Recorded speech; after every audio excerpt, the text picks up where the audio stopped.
Good morning, you're tuned to the Leg Up, your weekly thoroughbred preview show, and what a weekend we have. Te Rapa, Trentham and Caulfield Cup weekend as well, but it was a massive weekend last weekend. Hawke's Bay and Everest, Livermore Day, Paul Maoate, fresh back from the Bay. How was it? It was fantastic. The racing club put on a great show. The weather put on a great show. I think they had 3-4 days straight of beautiful weather, and if there's one part of the country that deserves a bit of sunshine, it's the Hawke's Bay. So, and the racing didn't disappoint. No. Opie Boston. Yeah, exactly. Doing what Opie does. Exactly. Just when you think, oh, the field's starting to catch up with Opie, it just gives them a little wave goodbye again. Yes, exactly. And what's adorning the desk here? Visual pollution have you brought for us this week? Yeah. Well, I was up there on annual leave, so I popped into the race course to do the leg up last week on my day off. Oh, yeah, okay. On my day off. And then I had to rush away to that? Marinui Golf Club. And my foursome were already on the third tee, so rushed over there, teed off, and in the end I got the job done. I've won the Bio Classic. That's the time-honoured Bio Classic. Time-honoured, there, some sensational names on there. Yeah, I see Tugs there. Tugs there, Donuts there. Speed's got it a couple of times. Shoaf, Speed, yeah. They're great names. Huge names in the golfing community. You won? I won in controversial circumstances, but yes, I did win. 37 Stabies got it done. The burglar that you are. Morning, Stephen Hunt. Morning, I was just thinking the opposition must have been a high weight. Here we go. But they're all playing off their true handicaps, that's the difference. Steve, good morning. Big weekend last weekend. Yeah, great day here across the Tasman, but first domestically, Ladies Man was outstanding, I thought, in the Livermore. Just looking at a few numbers in terms of the race shape, etc. They've gone out even tempo, which suited many runners, depending where you mapped. They came home last 636 and change, which converted to lengths plus 5 lengths versus open class. So they rattled home. The overall speed rating, 1.4 lengths above the class, which is a positive, and it was a clear PB for Ladies Man. In terms of performance rating, a 103.3. So, look, betting flux, punters knew they wanted to get on Ladies Man. This time last week we spoke, he was one of the better back runners, not just in the race, on the card, opened at 8.50, got backed into 4.8. And it was one of that form lines that was outside the arrow field. If you wanted to take on Mustang Valley, look for external form lines outside the arrow field, and that's what punters identified. They went to the metric mile, a bit of Pearl of Alsace as well, who was well supported. So, Ladies Man, all going well, heads to Melbourne on the first Tuesday of November. Yeah, 34th in the order of entry, I see. And massive Everest, Paul, I wish I won. Huge run, yeah, huge. It was a what could be. The one gate obviously didn't suit. Did us proud, though. Yeah, and Luke Nolan got out when he could. If the gap opened a wee bit earlier, maybe we're talking a slightly different story. Yeah. But huge run, great run. Yeah.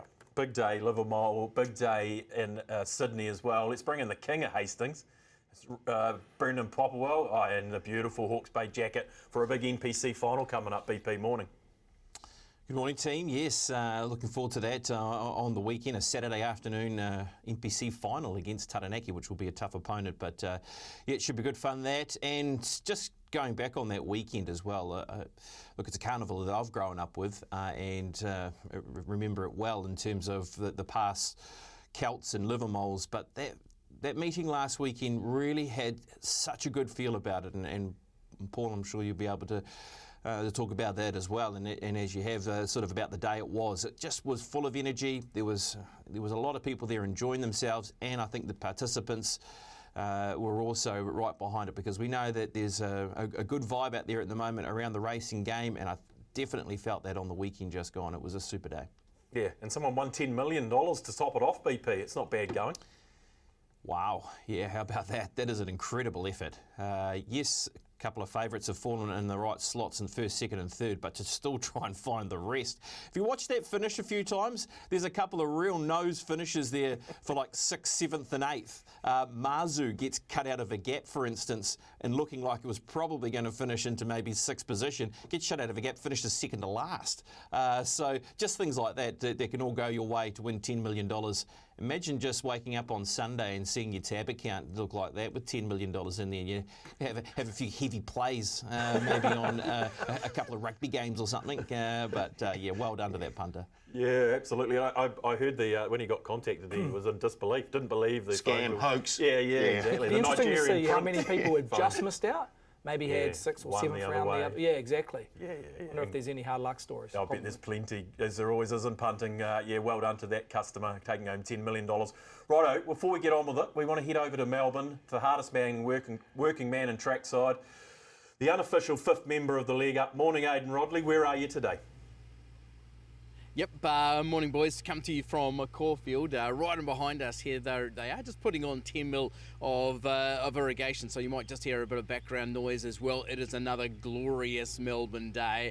It's been pretty hot here the last few days, but a really good Caulfield Cup in front of us, and a few Kiwis on the undercard as well, so plenty to look forward to, including a Taranaki win in the NPC final, eh boys? Pops? Wow. Is that right? Okay. We'll look forward to seeing that, Aidan. It's going to be a good game. We'll give you that one. What have you sort of found for us through the week there, Aidan, in terms of the build-up for the Caulfield Cup? How's it been, and in terms of the preparation leading towards the big race meeting, which is going to be a massive meeting as well, with that undercard super strong? Yeah, absolutely. We've sort of got around the tracks a little bit. Certainly spoken to a few of the Kiwis. Got out to Cranbourne and spoke to Ben Gleeson around the Skewiff, who's prepared really well for that Tristark.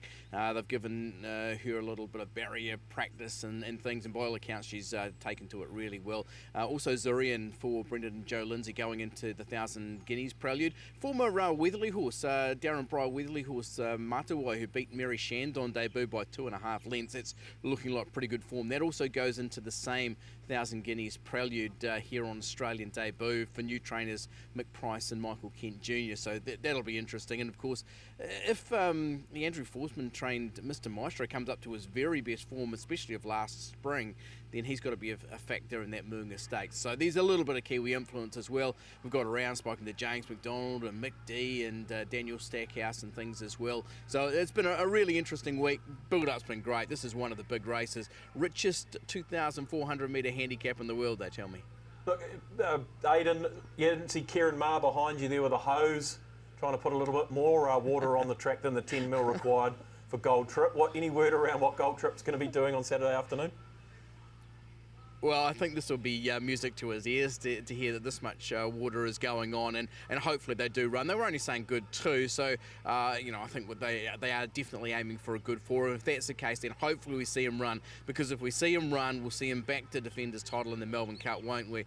Sure, we want to see him run in a Cox Plate, but he could do all 3. It'd be nice to see him there. Geez, that Turnbull form's strong though, isn't it? The more I look at West Wind Blows, the more I'm really liking the Raider. Yeah, it was a good run on the Turnbull with Westwind Blows, Paul. As A-Rod says, there are a number of very, very good runs. Westwind Blows, Sulcombe, I thought was very, very sharp, and I don't mind the odds that we're starting to get with the drift. You got one for Aidan? You got a question for Aidan?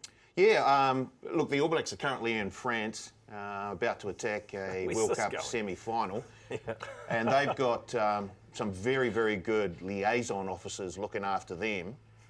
Do you have a liaison officer looking after you to help you around Melbourne, Victoria? Oh. I probably need one, is the answer to that one, Paul, but no, it's all me. We're working really closely with racing.com. They've been real friends of Trackside over the years, and we're getting certainly the cameraman we're using at racing.com. Got a guy today called Digger. I've always wanted to meet an Australian called Digger, and finally I've got one today. He's helping out, but the guys are absolute guns at their job, and we're just grateful for that support. The short answer is no. The extended answer is that I did get to a pub in Sydney to watch the All Black game last week, high-fiving with strangers. That's a great buzz, and I'll be doing the same tomorrow morning before I get out to Caulfield. We'll get up to one of the pubs uptown in Melbourne and see if we can't find a Kiwi crew to support the All Blacks. Okay, thanks, Aidan. When are we going to be able to see this footage? Before we leave you, we'll be able to see this footage in the next 24 hours or so around Skewiff and the like? Yeah, that's up on the YouTube channel. It's already played out on track. So they actually played it over here as well on racing.com, so that's all good. So yeah, get to the TAB YouTube channel. Of course, Caulfield Cup going back about 7 or 8 years. It's certainly my favourite race in the jockey agent career as well, with Opie winning it on Mongolian Khan, and geez, that was fantastic. And for me, this is finally the first time I've got to a Caulfield Cup. I think I've done something like 13 Melbourne Cups now, but tomorrow will be my first Caulfield Cup, so I'm really looking forward to being here. Yeah, thanks for your efforts, Aiden, as always. And yeah, look forward to it tomorrow. I know you'll have a great day. What about that footage of Aiden? Thanks, Aiden, again. What about that footage of Aiden in that Do we have it? Caulfield Cup? No, I don't think we Do we not have I it? don't think we have it. That is fantastic. Yeah, that is Absolutely one of the brilliant. Great minutes of racing. He had skin in the game that day. Certainly looked like it. No, thanks to Aiden Rodley for taking the time and joining us on the Leg Up. We want to head to our package of what you might have missed last week with How Bizarre. The way that she ran last campaign, the way that she just kept on winning and putting those performances together, and Just waving. yeah, you're just waving out to a fan. But we better find out some winners for the race meeting, and our man that's calling the action there is Andy McCook. Afternoon, Andy. All right, Andy's just not quite with us yet. All right, we'll try to see if we can get Andy McCook. All right, Andy, we'll try again as we're close to start time for race number 1. Well, we tried again. We tried again. Close, but no cigar. Fluff on the run. Over 390 metres. They jump. Clean break from the 3 and Mitchell Millie. Also coming through the pack is the 7 and Homebush Alana. Homebush Alana straight down and puts a break on them in front of the 3 and Mitchell Millie. Then you've got Marty Baxter. Back in behind them is Homebush Amy. Then you're back to the rest who've got no chance. It's the 7 in front though. Homebush Alana. Homebush Alana kicks away from the 3 and Mitchell Millie. Close and behind is Marty Baxter, but it's all the 7. It cut across and it got the job done in the first. About to jump. What's your favourite in white? And straight away to the front does Neon Lights, puts a good break on them. Slow away was the 5 and Homebush Sally. Up front it's the 3 and Neon Lights. Kylie Baxter into the rail, cops a bit of a check there. The 7 is James Baxter and the 8 and Mayfield Minx. Favourite charges away. It is the 3 and Neon Lights. We've got James Baxter into second position. Running on late will be Mayfield Minx and the 4 and Kylie Baxter, but it's all Neon Lights. Put the binos down. 3 wins easy was the Money Dog and wins by a streak, beating home. She ends up finishing 4th here, Bevan. What did you make of her run? It was okay. First of the late quaddy crossover leg in the quaddy, attendant rolling out of the way. He's hit the deck and he's up again, he's down again, he's up again and down again. But he's got his feet now. All right, we're off. And the man that's going to talk about the weather and track is Aiden Rodley. Aiden, I'll say a very good morning to you. You're currently standing in Werribee, but what's the track going to be like on Saturday? I don't know. Soft 6. Okay, I got it now. That's right. Soft 6. No. What a professional. What a professional. We'll come back to you, PP, for your Maidener of the Week. You missed your calling, brother. A Greyhound calling could have been you all day. You could have been the Mark Rosanowski into the Hall of Fame. Oh dear. No, like that's a tough gig. It really is. Like the second race, I had maybe 90 seconds to get sort of ready for maybe another call and tried to put some names into my head. And as soon as the boxes jumped, I was just like, I couldn't remember one. So yeah, having to refer back to my form in front of me. But hey, look, it was good fun. And I've always... Well, I guess that commentary of my Mudgeway from a few weeks ago is I've always done that around the lounge, but I know what happens. I know where excellent comes from and who's in front. But yeah, good fun. But no, thank you.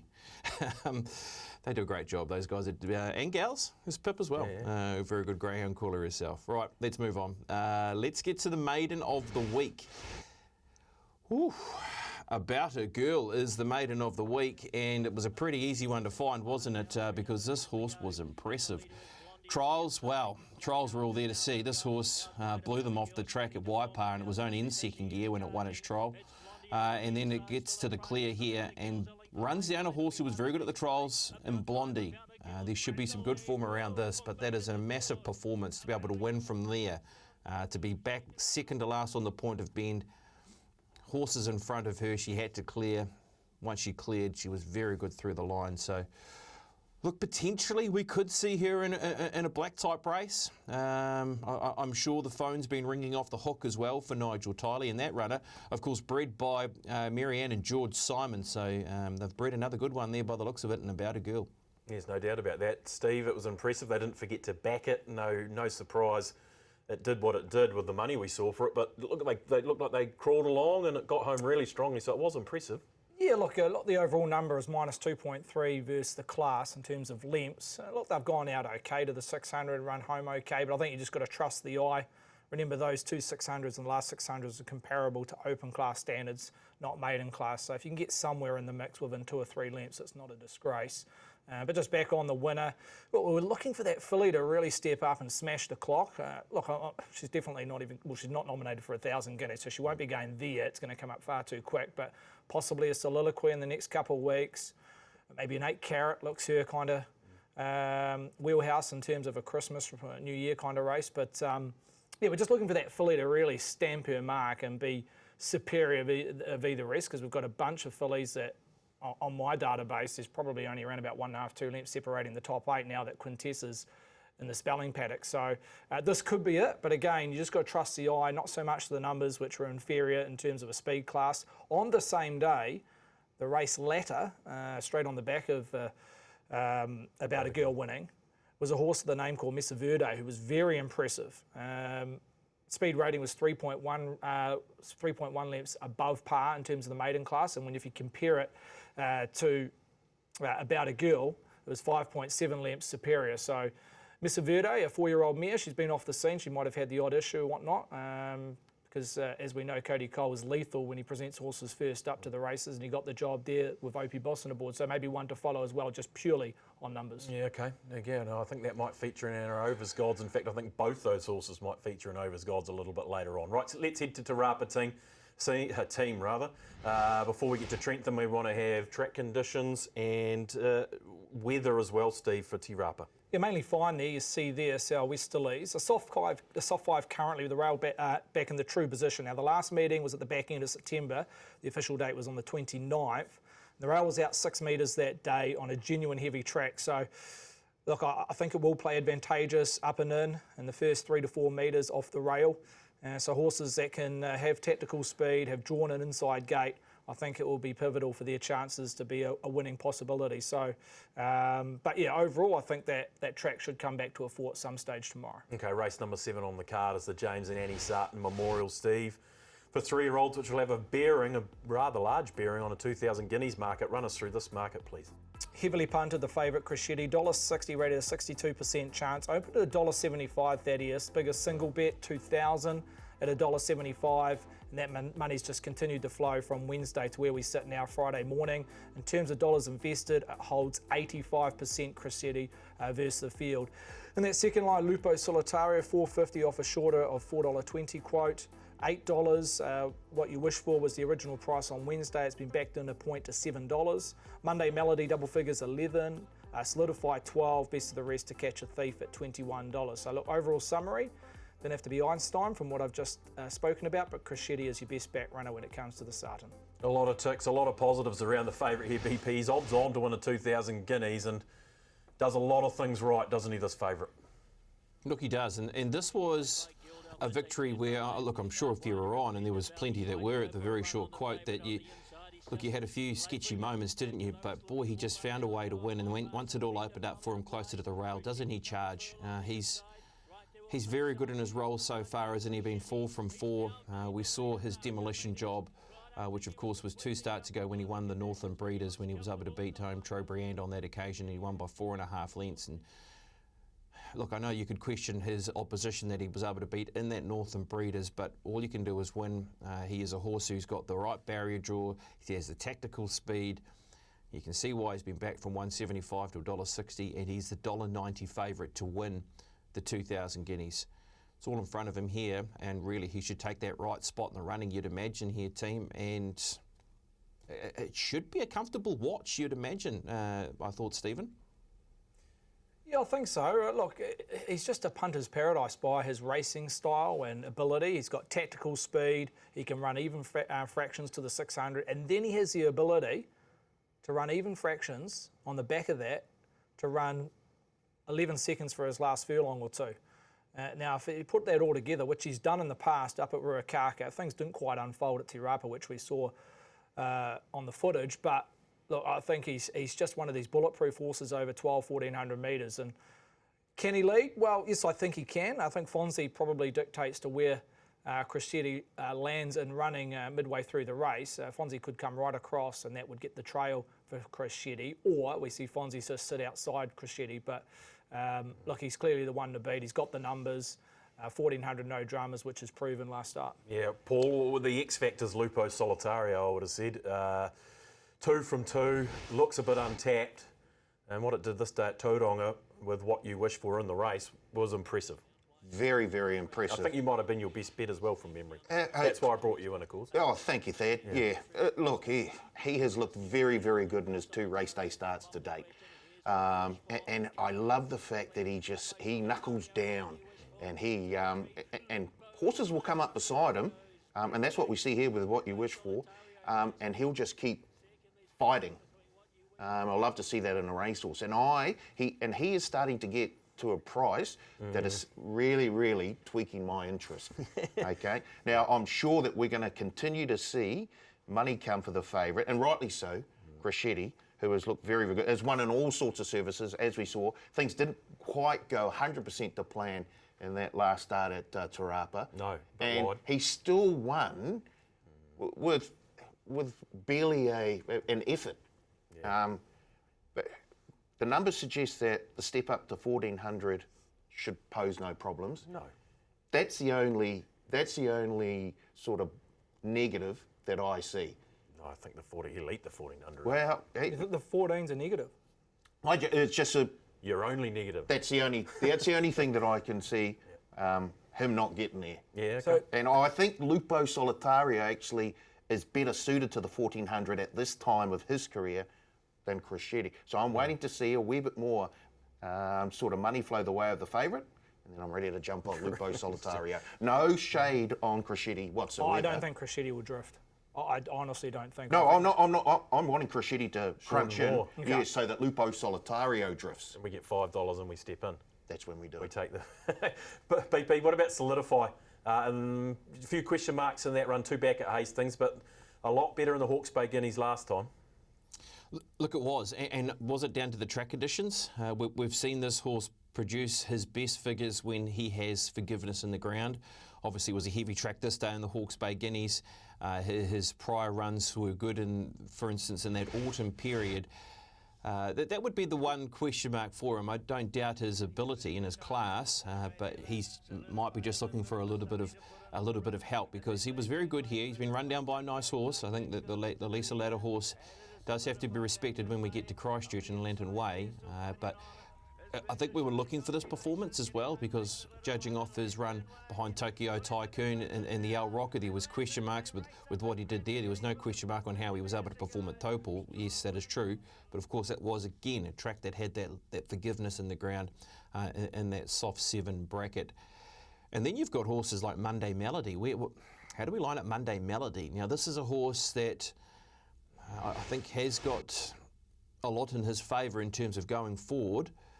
Is it too soon? What are we expecting from him? I mean, I know the team are looking for that right run to say yes, all guns blazing, or is he a horse we see a little bit more through Christmas and beyond that? Is he that sort of 3-year-old as Monday Melody? What I like about this victory is that he got in a very awkward spot. He was 3 back the rail. I don't think he had a liking for the ground at all, because he's been beaten on 2 heavy tracks. Get to see him sprint off a better surface, which is going to be key for his chances.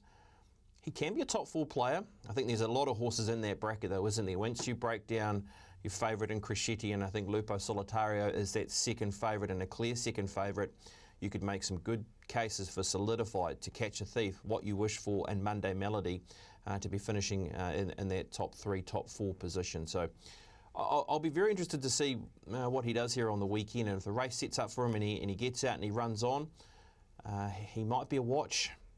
He could be a little top 4 play maybe if you're looking that way to have something on him. Just around Lupo Solitario before we leave too, guys, Leighton Howe is one of the co-owners of this horse, and of course he won the Punter of the Year on the weekend just gone, and under incredible circumstances as well, because he had $250 left leading into the second to last race, put it all to win on Express Yourself, and then put all those winnings to win on Churchillian.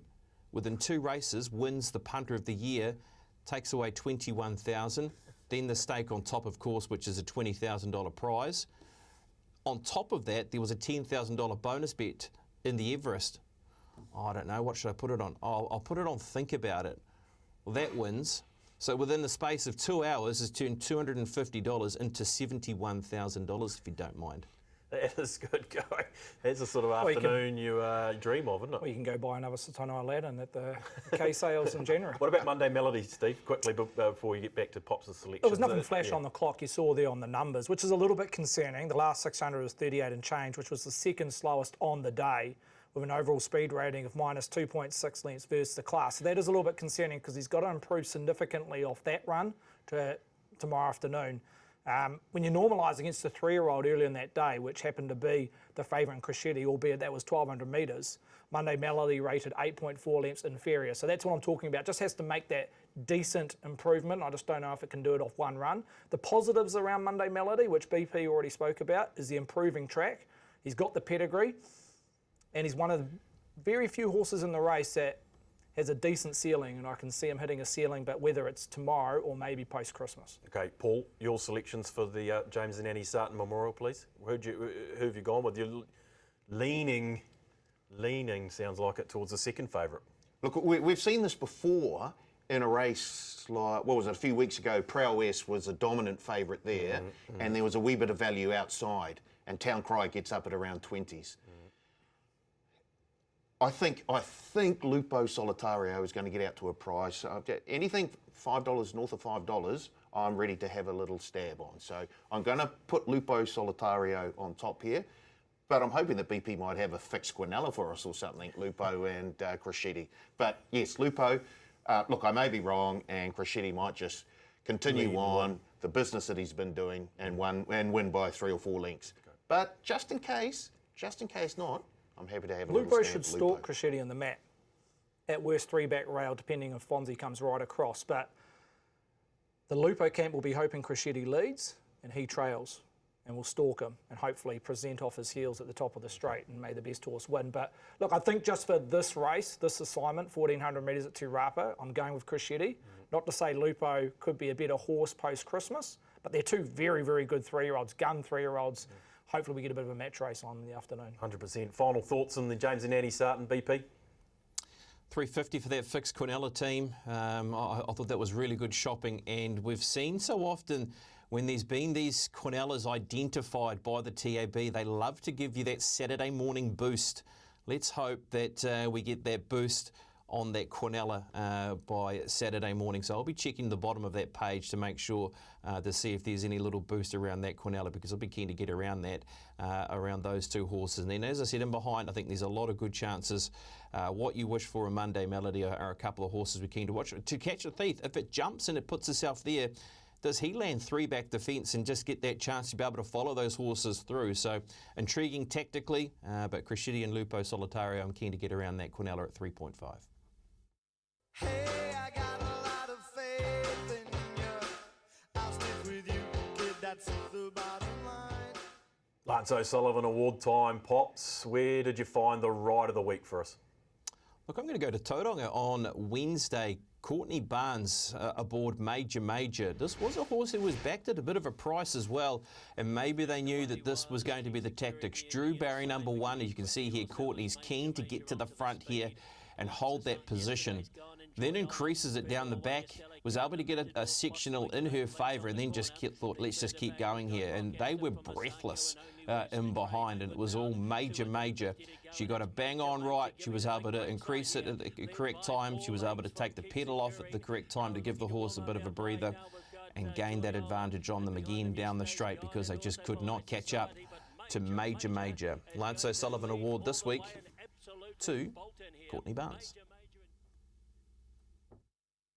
Well, I know I had it coming. I know I can't be free. Who are the candidates for doing hard time this week, Paul? Who was the unluckiest runner or unluckiest situation last week? What did you find? Not a runner. No. Not a runner? No. Everyone was doing hard time last week on Friday when we went down. It was, and I can tell you, punters obviously frustrated. But we had people coming in here, well, people who stayed over, who started at 8 in the morning, we were still here at midnight on Friday trying to sort things out. So everyone was doing hard time. Punters unable to get a bet on. The hard work, not you, the hard workers here here until midnight on Friday. I wasn't here until midnight. Trying to sort I would things admit out. that. So, yeah. Yeah, let's hope we don't see that again anytime soon. I'm sure the process will be reviewed and put in place to make sure that something like that doesn't happen on a big night there at Addington. Everything ran quite smoothly on Livermore Day, so let's hope we continue on those ways. More of that, please. Okay, boys, let's head to Trentham. We've got a couple of races we want to have a look at there, but before we do, Steve, run us through track conditions and weather. It's been a gorgeous week here at Wellington. Look, isolated showers, but looking out the window, I don't think it's going to come to much or hamper the track. So southerlies there, which is making a little bit of a chill factor. A soft 7 currently, but again, I hope that improves on race day to at least a 6. Could we even sit on a 5 at the back end of the card? Now, the rail's out 5 metres. The track should be in top-notch condition. The last meeting to be held at Trentham was back in July, so it's had a good 2.5 months off. Yeah, okay, that'll be exciting. Always good to be back at Trentham. Let's have a look at race number 8 on the card. That is the Thompson handicap, Stephen. Competitive market, as you'd expect. Yeah, ripping market, open handicap. Bellardo Boy heads the market. The metric mile winner at 4.8. That's the original price, Thaddeus. You've got a couple here in that second line. One Bowl Cat who is second up here for the Patterson stable, and Soldier Boy. Distance Dramatic, who was an impressive winner at the Bay over the Carnival at $6. Mazzolino at 7, then double figures around Calico, Hi-Yo Sassbomb, and Flower of Wanaka, who's been running some honest races in the last 2 to 3 weeks at a $12 price. So, yeah, very compressed market. You've got literally 5 horses there, roughly around about 2.5 points separating them, but headed by a Bellardo Boy. No strong lead at present, with 2 or 3 that have been well played, including number 8, This Is Dramatic. Yeah, okay, BP, Bellardo Boy favourite here, and the form stacking up all right, you would say. Oh, look, he is a genuine horse, and yeah, you're right, because of what he was able to beat here on this occasion, beating a Group 1 winner, an eventual Group 1 winner, of course, in Ladies Man. But we know how good this horse is just in isolation as well, though. I mean, Bellardo Boy is a horse who was able to win the Winter Cup through heavy 10 conditions. Got the conditions to suit here on this occasion, skirting the outside rail to Joe Doyle and got the job done. So we see better track conditions for the horse coming up this weekend. We know that he excels at his absolute best on the heavy track conditions, but it doesn't mean that he can't go on these type of track conditions. Of course, now with where he sits, he's at the top of the handicaps here in this race with 59 kilos, where he carried 54.5 in that particular race there, the metric mile. So those are a couple of things to consider, and without a doubt, red flags against his name. Gee, I find this a very even race, though. And trying to work out these horses that are in that 53 zone is probably the one that I'm finding it hard to work with, and maybe one of those horses that has to be considered as This Is Dramatic. Now, This Is Dramatic was able to win at Hawke's Bay on the middle day of the Carnival, and look, I thought she produced a really good effort when running 5th last campaign, and then of course when you go through her previous performances, she has been, look, a black type performer, this horse, and This Is Dramatic, and maybe we're going to see the best of her as a 4-year-old mare. I thought she gets in well enough to say that she can be ready to take out a race like this. I just feel as though those horses in that 53 zone, boys, are going to be dangerous to Bellardo Boy. You're a This Is Dramatic fan, or Lisa Letter's got This Is Dramatic and Bellardo Boy, Paul, so which way are you leaning? Have you got either of them in your numbers or both? Oh boy, I was holding on to a Platinum Invader ticket in the Livermore last week, and I thought, hey, here we go. Lisa's made my day yet again. She's been making a few days lately, hasn't she? She's been going great guns. Certainly has, and I think Steve focused on her and the numbers around her, and when you should be backing her runners. When I think it was after they'd had a run or two, and This Is Dramatic slots right in there on those sorts of numbers. Third up this campaign, Tina.com on board. We'll get the conditions to probably suit as well. So yeah, does look like a very good $6 shot at the moment. I'm not going away from Bellardo Boy, obviously. Would prefer the heavy track, but this guy's as tough as nails, and is obviously super fit and ready to go. So, yeah, I don't mind either of the Lisa Ladder runners. I can't split them at the moment myself. Are you concerned about the weight increase of Bellardo Boy? That's a big. But he was helped by the presence of Just Ask Me. Yeah, Just Ask in the Me. metric mile. It compressed the weights down. He carried 54. Now he's shoved straight up to 59. I will say it is almost a glorified rating 85 race. You've got Bellardo Boy, who sits at a rating of 96, and the rest are 87 and below. So He stands out there alone. He has to carry the big weight. I'm not sure. There's a few negatives with the big weight increase on a better track. Not to say he can't operate on a decent track. He did win at Otaki, I think, this time last year, albeit in 75 grade on a good track. But his best figures have clearly been on a pentometer rating of 8 or worse. So he does regress slightly on the better tracks, and because he's carrying that big weight, I'm willing to just take a set at the price at 4.8. I like the fact that Jonathan Riddell's on board. I think he can rate Ballardo Boy at that high weight and have him at his best as they come around the turn on that long Trentham straight. So he'll try hard, we know that. Yes, he won't give up. Yeah, he won't give up. What about this Taranaki Breeders Form BP? Flower Wanaka, Mazzolino, particularly in play there at $7. Have you got room for either of those two in your numbers? For sure, yeah, I think we've got to respect that form because, you know, we know the winner of the race and we know who's finished into second position, and that being Prowess. So I think we have to respect those that have been close up in this race, and Mazzolino is certainly one of those horses. Look, we go back to her form as a 3-year-old filly. She was good enough to win a Desert Gold Stakes, but that was on a very much a rain-affected surface at Trentham when it was in that heavy 10 bracket, but she was able to show us as well that she's adaptable. She came back after that run and was placed in a Mufasa Stakes where the track was rated a good 4. So I don't think it's purely down to her form that she won that race on a heavy surface to say that she's just a heavy tracker. Yes, there was some forgiveness in the ground there for her where she finished third to get some more black type on a soft 7, but happy to give her a chance. A little bit of extra distance here to 1,600 metres is going to be ideal for her, and as I said, she won at that distance of 1,600 metres here in a Desert Gold. Trying to find that right horse that you do want to back, I think, is the hard point. Like, as Stephen mentioned, Ballardo Boy holds, I think, all the key factors in this race in terms of his class and his ability, and you just weigh those up against those couple of negatives. Is he still good enough to win the race, though? He's drawn barrier number 3. He should get a good run in the race. There's still some things in his favour that could outweigh those potential red flags around Ballardo Boy. Yeah, well, look, one last replay I want to have a look at, Steve, is probably one of those horses down on this 53, coming out of a rating 75, but coming out of a rating 75 in style, Hi-Yo Sassbomb. You have a lot of time for this mare, Thaddeus, as you well know, and I've spoken about her a number of times in the last few months in the office. But look, she was first up here, she had a high SP, but this is not the first time she's produced a really strong speed rating / figure. You see there, class rating plus 2.4, albeit that was inferior grade to what she meets on Saturday. But I think she's untapped. She's the most inexperienced horse in the race, equal with the Bold Cat, who both had 9 starts apiece. I still feel she's got upside. The improving track, I don't think it's a negative, even though that was on a genuine soft track. And as we're speaking about, we're hoping it's going to be at least on the better side of soft, even approaching the good track. But look, the only negative around her is where she maps. She doesn't have a huge amount of tactical speed. She's drawn a sticky gate, and I don't see that much pressure in the race.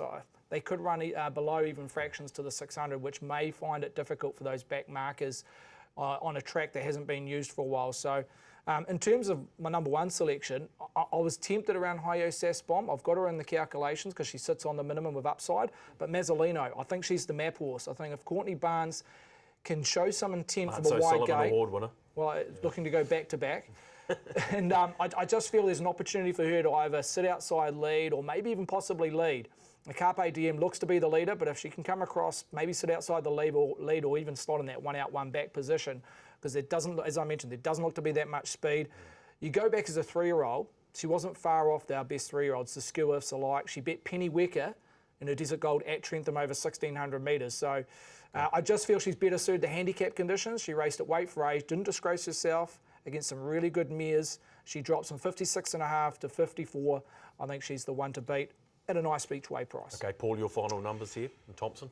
Look, I'm sticking with Ballardo Boy, even though all of the sort of negatives. The naysayers. Yeah. Yeah. And so I think we're going to get a price on Saturday. So once again, I'm going to sit and wait, but I do like the look of Ballardo Boy. He's as tough as teak. He will keep fighting the whole way, even though he won't be getting it. Well, he probably won't be getting the heavy conditions that he would prefer. But a double-digit runner that I do like, Flower of Wanaka. I thought that was a super run for 4th at weight for age conditions. Yep. Back to the handicap, only has to carry 53. Lily Sutherland knows this horse very, very well. I think it's a very, very good each way chance, Flower of Wanaka. Okay, don't mind it. $12. BP, your final thoughts here in the Thompson? Give us your numbers. Yeah, she's from the home of the Happy Chicken as well, as Flower of Wanaka, and has to be right in the race, you'd imagine, there off the back, of course, a Weight for Age win last season. I'm with Bellardo Boy, I think in terms of a quaddy, I want to have a couple of others on side. Just one horse we haven't mentioned, Soldier Boy. Now, he's probably in that same category of maybe looking for a little bit of forgiveness if it hovers around that soft bracket. Just feel as though he can put himself in the race. We go back to a couple of his good runs over 1,600 metres. He ran second in the Taranaki Cup, of course. Did Soldier Boy, of course, he ran that cracking race, been finishing fourth in a New Zealand Derby when he pushed forward and went around at 100 plus odds and finished into fourth position. So just happy to say that maybe he can be a chance here. He drops from 60.5 kilos last time out in a rating 82 to 53 kilos. He should get a good run in the race. He could be a danger and hovers around that $5. So Bellardo Boy, bit of Soldier Boy, and maybe a couple of others that the team have mentioned there to keep safe for quaddy tickets.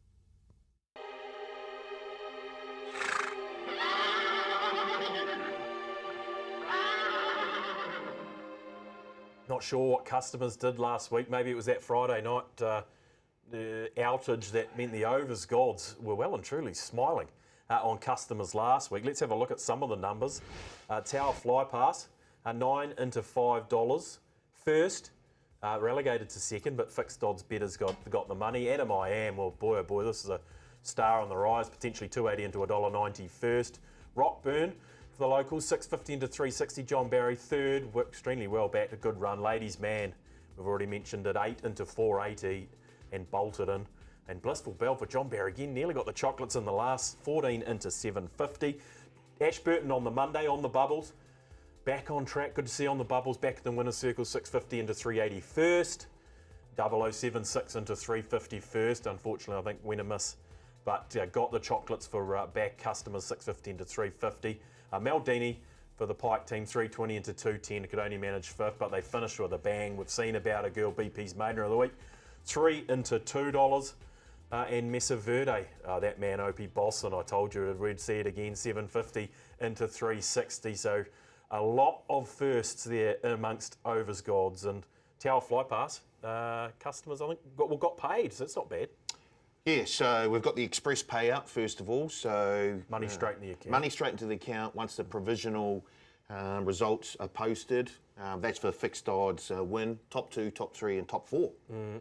So dead heat, and the dead heat we pay out full divvies for both.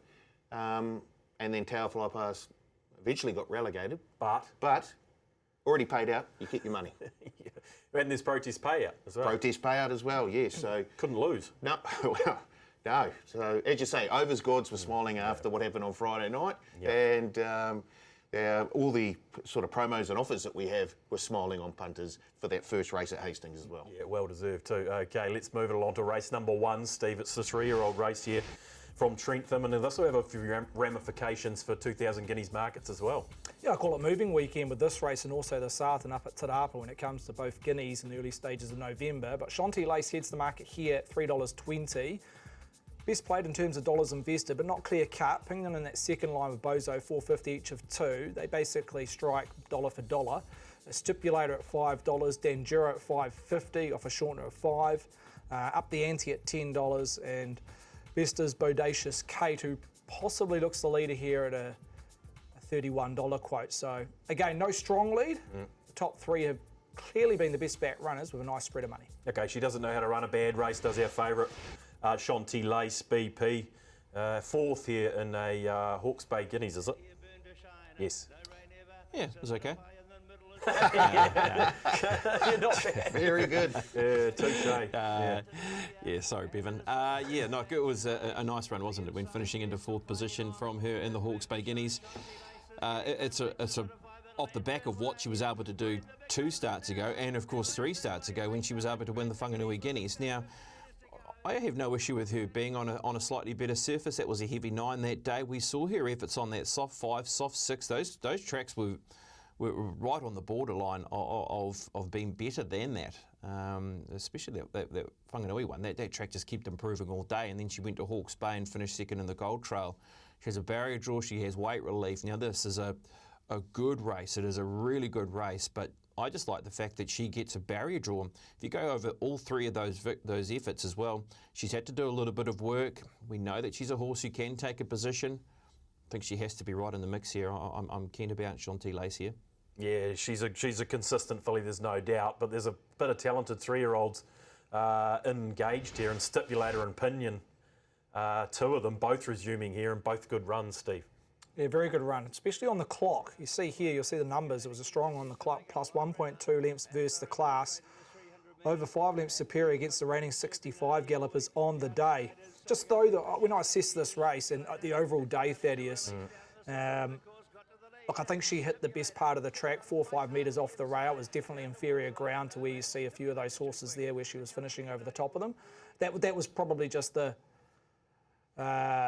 what I noticed in terms of assessing the overall day and looking on the eye visually first time round, she finished over the top of them and did it in really good fashion. But I just think it was just an exaggerated touch by the way the track was playing. But again, she had the numbers there. She probably doesn't have to improve much, Stipulator. She's a hard horse to play. She had a reasonable high SP. She was always well touted as a early horse as a juvenile. I think she was backed on debut at Trentham last season. With us here in Petone. So obviously a stable regatta in high demand, and Pinion, who ran second there, she was first up. Like Stipulator was, we know she won the Group 1 last year. She's got to be an improver. So yeah, two horses that you could go over 4 or 5 in this race that have a decent chance. Yeah, well, another one that has a decent chance, Paul, is the Kevin Mindtrade Bozo with that Guineas trial here behind Trobriand. Yeah, and a very, very good run. Another Satono Aladdin filly on the way up. Tina.com's up to ride as well. She's well in the market. She looked very, very good here, running second. There's not a lot of negatives against her, to be fair, and this could be another Kevin Myers special for mine. Yeah, I mean, there was money for it this day too, to beat Trobriand, and all but did it, so you can never write Kevin Myers off with Bozo. I think she's an Oaks horse, eh? I mean, I'm not ruling her out of 1,000 guineas. But for those breeding buffs, I look at her pedigree. She's probably one of the better bred horses going around in New Zealand on Saturday. She's out of a high shat mare. Her second dam, it was by Dane Hill, which we know is one of the greats. And you go back to the third dam, and you look at the pedigree, and you'll see Dr. Devious, who won a Kentucky Derby, Shinko King Archway, as we know, was gun size here in NZ. So just on pedigree, she could eat up the 1,600 metres at Riccarton, but in terms of post-Christmas and 2,400 metres, she may do what Penny Wicker did in terms of a daughter by Satono Aladdin. Okay, and the last replay's Dan Duro, 1 from 1. We've seen some money for it in the 2,000 guineas at odds here. I'll stick with you, Steve, because you know a little bit about this horse. Well, he's untapped. There's no doubt he's got X factor. He was ridden a little bit upside down here. It was a track or day that was playing up and in. Jonathan Parks tried to ride him like the best horse, got the job done in a very strong race. The numbers don't quite represent that, but you look at the second horse has gone out and won since. The fourth horse has gone out to win at Ottawa Park on Sunday, and the third horse was very unlucky in a 3-year-old race at Hastings on Saturday week. So the form around it has been very strong. Look, they're going to ride him a little bit of cover on Saturday. He's drawn an awkward gate. They'll probably go back to the last third, try and get some cover and hope the track's playing even. He can get presented down the middle part of the track and show his talent. Look, the 2,000 guineas may come up a bit soon for him. I've got no doubt, again, he's one of these 3-year-olds which I've mentioned in the last 2 to 3 weeks will be twice the horse in the autumn. But there's no doubt he's got some sort of X factor, Danjuro. Very good. Paul, final numbers here in the 3-year-old race 1? I do like Chantilly Lace on top for me, but Dan Duro, yeah, I thought that was a super run there. And as Steve said, Bellacorno, who finished second there.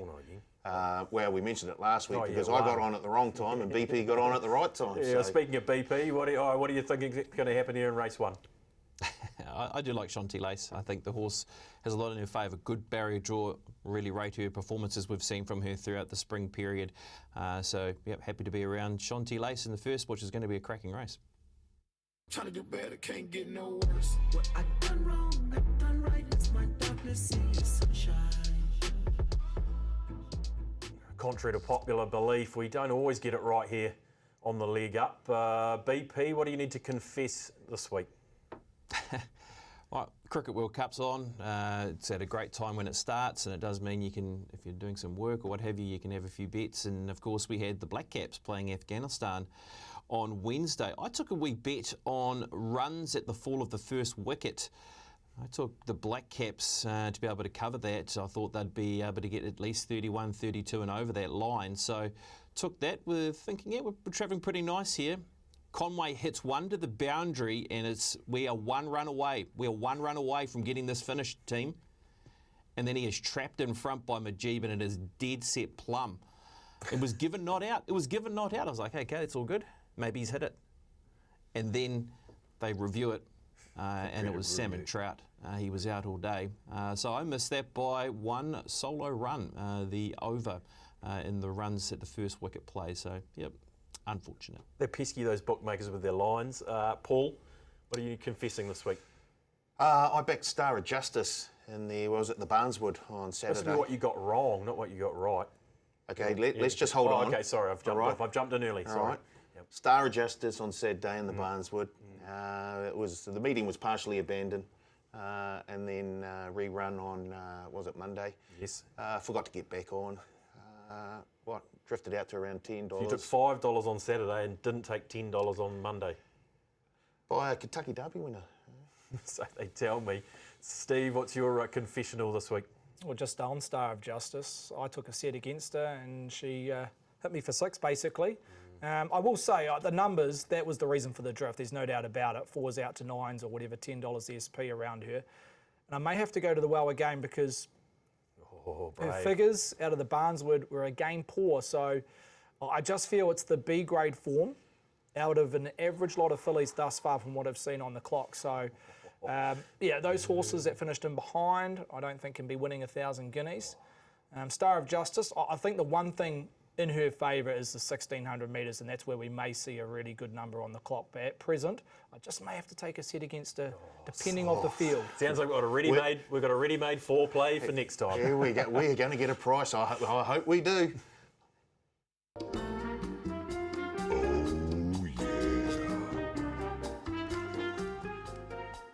Congratulations to us, and congratulations to our lucky winner last week who took out the foreplay. We got home, finally. We were due. It was brilliant. Yeah. Yeah. But you're only as good as your last foreplay, they say. BP, what do you got this week? yes, that's right. They do say that, don't they? They do. Let's go with Lupo Solitario as my selection. Top 3, $1.30. Wowee. Could have gone top 2, but we'll go 130, nice and safe. Yep. Paulie, what do you got? I'm going to Te Rapa race 4, Nest Egg.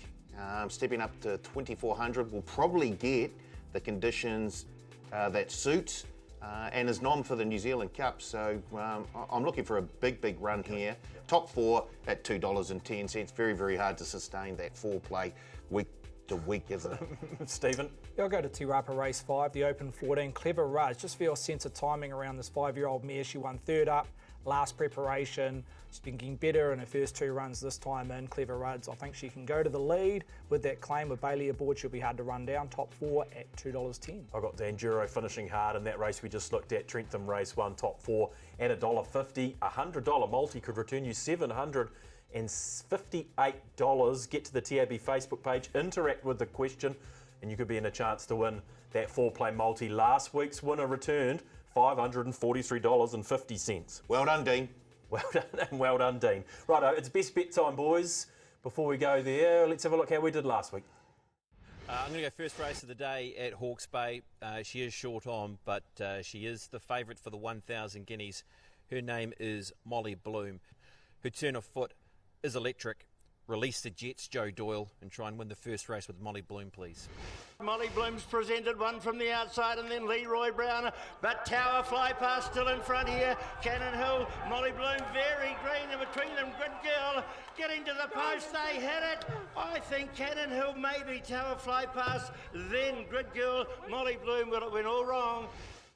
Yeah, I'm sticking at Hastings race 6, the Group 3 Valley Divine Restaurant Spring Sprint.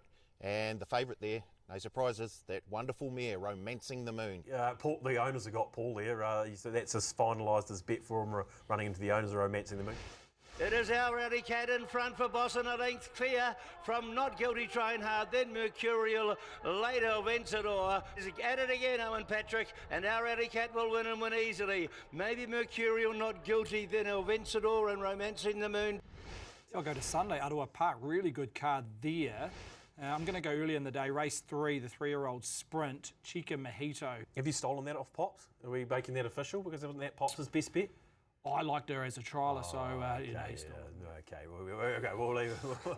We'll share it. We can share horses, can't we? Chica Mojito, Cyclone and Charmer out wide. It's Cyclone and Charmer. Cyclone with the rails run will get there. Cyclone will beat Charmer. Third over, Chica Mojito. Oh, can make a goose of you this racing game. But the good news is, boys, we've got another chance to redeem ourselves with this week's best bet. BP, we'll start with you. All horses to follow, though. Very good. That's a new segment. I'll be sticking with Molly Bloom as 1,000 guineas, Hope. That's all I'll be saying there. Let's go to race number 2, Te Rapa. Giacomo or Giacomo? It's Giacomo, and it's the horse that I do like in race number 2. Now, the reasons for it, there's a very high chance that he finds the front with Sam Spratt aboard. This is a horse who was in front and looked home at Matamata, was at $21 and crashed into around about $8 and gets bombed right on the line and finishes into 3rd position. He looks ready to go. He'll have a firm track in his favour. And what I said, as I said, is going to be in that best part of the track where there's some fresh ground, trying to assess to see if there's many horses that will take him on. Can't find too many there, so he might be able to find that lead at his right fraction. I think he's a nice price at around $6.50. So we'll roll the dice on Giacomo in race 2. Brave. Paul, are you this brave? No. Look, I'm hoping for a change. I probably need a liaison officer to help me out with my best bets at the moment, to be fair. But I'm going to go to the G and Hickton Funeral Directors Thompson handicap at Trentham. Race 8, number 1, Ballardo Boy, trained by Lisa Ladder. Look, probably won't get the heavy conditions that he's better suited over. I just think he's as fit as a fiddle right now and should get the job done. Currently 480. Beautiful. Stephen, your best bet? You'll go to Te Rapa. Race 8, the Sweynesse Stakes, take 2, number 9, Johnny. Just needs to replicate what he produced last month at the track and distance. To the 600, last 600, if he can run 35 and change for those 2 splits, he's going to be awfully hard to catch. You look at the opposition, the next 4 in betting are all first up and looking for 7 furlongs and beyond. So I reckon he's the right horse in the right race. Okay, thank you, gentlemen. You got 2 seconds to plug our promos for the week. What have we got? Bonus back on Saturday, 2nd, 3rd or 4th. The first 4 races at Trentham, Te Rapa, Caulfield and Randwick. Up to $50 as a bonus back. Check out all the T's and C's at the website.